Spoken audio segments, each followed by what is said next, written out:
जय हिंद दोस्तों, कैसे आज आज एनपीएस, यूपीएस और ओपीएस पे बात किया जाएगा।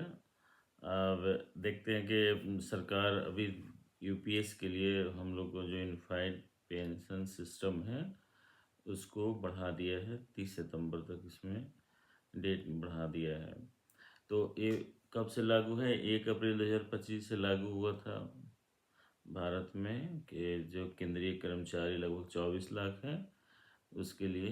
लेकिन अभी तक, आज की डेट तक, आज कितना, 18 सितंबर है लगभग, तो आज 18 सितंबर तक, 19 सितंबर तक 40,000 लोग ही इसमें अभी इनरोल्ड हुए यूपीएस में। ये बहुत कम संख्या है। 24 लाख जो एनपीएस में हैं उनको यूपीएस में आने में 40,000 ही केवल आए।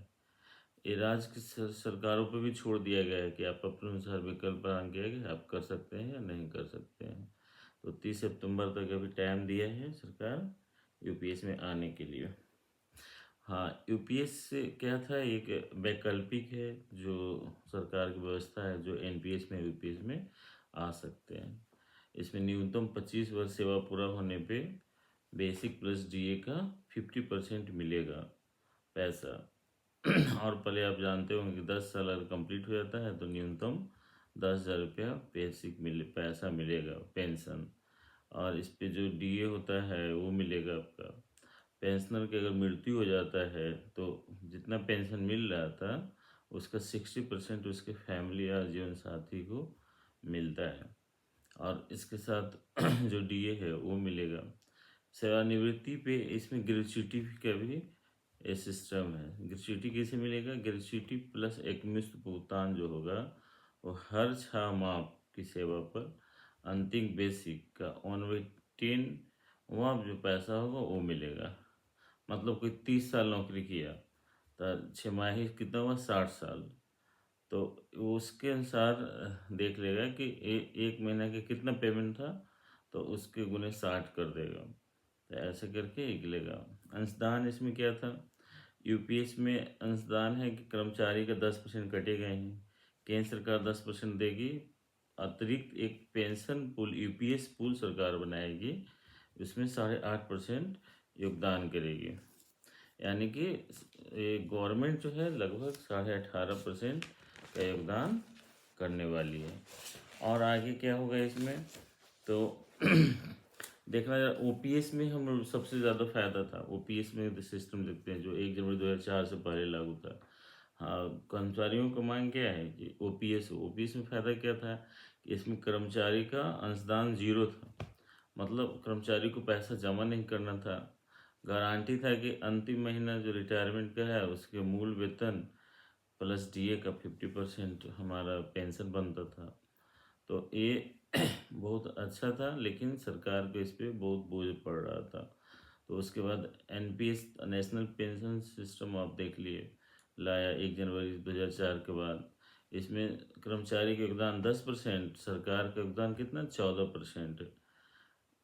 इसके लिए पीएफ आरडीए एक को बनाया गया है, pension fund regulatory development authority. ये 2013 के नियम से इसको देख रही है। इसमें क्या होता है, पैसा जो जमा होता है वो सरकार का गवर्नमेंट सिक्योरिटी में, बॉन्ड में या शेयर मार्केट में जमा हो रहा है।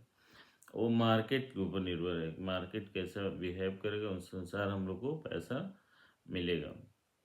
यही अगर यूपीएस देखते हैं, जिसका यूनिफाइड पेंशन स्कीम बोलते हैं, ये यूपीएस एनपीएस को जोड़ के लाया गया, दोनों का मिश्रित रूप एक तरह से। इसमें क्या था कि पेंशन की गारंटी तो है, लेकिन कर्मचारी का भी अंशदान देना है 10%, जो कि ओपीएस में नहीं था। इसमें हमको या हमारे जितने सारे कर्मचारी केंद्रीय हैं उनको देना पड़ता था। और इसमें यूपीएस के लिए सरकार 8.5% का एक बेसिक प्लस डीए के अतिरिक्त एक पूल बनाएगा जो यूपीएस पूल करके होगा, वो एडजस्टमेंट के लिए। हाँ, लेकिन एक चीज़ इसमें और है कि पेंशन फिक्स है कि मिलेगा ही। इसमें मार्केट ऊंच नीच का सवाल नहीं है, गवर्नमेंट भरपाई इसका करेगी। हाँ, इसका और कुछ बिंदु है, जैसे केंद्रीय कर्मचारी ही इसका पात्र जो एनपीएस में था।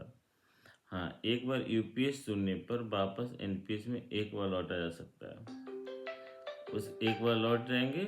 इसके बाद इसके बाद अगर वीआरएस ले लिए, अगर वीआरएस ले लिए तो 3 महीना पहले हमको उसमें लौटना पड़ेगा, नहीं तो वो नहीं होगा। और ये अगर रिटायरमेंट है तो उसके 1 साल पहले तक उसको करना पड़ेगा। तो देखिए, अभी बहुत लोग कंफ्यूज में हैं, जैसे हम खुद कंफ्यूज में हैं कि किस में जाएं, यूपीएस में जाएं कि एनपीएस में रहें, और किसी को पता नहीं चल रहा है। मैक्सिमम बहुत लोग को बोल रहे हैं हमारा मार्केट अच्छा बिहेव करेगा तो एनपीएस में ही सही है, बहुत लोग बोलते हैं यूपीएस सही है। अब देखते हैं कि आगे क्या होता है। हाँ, लेकिन नौकरी में कोई बर्खास्त हो जाता है तो उसका उससे यूपीएस में इसका योगदान नहीं होगा, यूपीएस में पेंशन नहीं मिलेगा।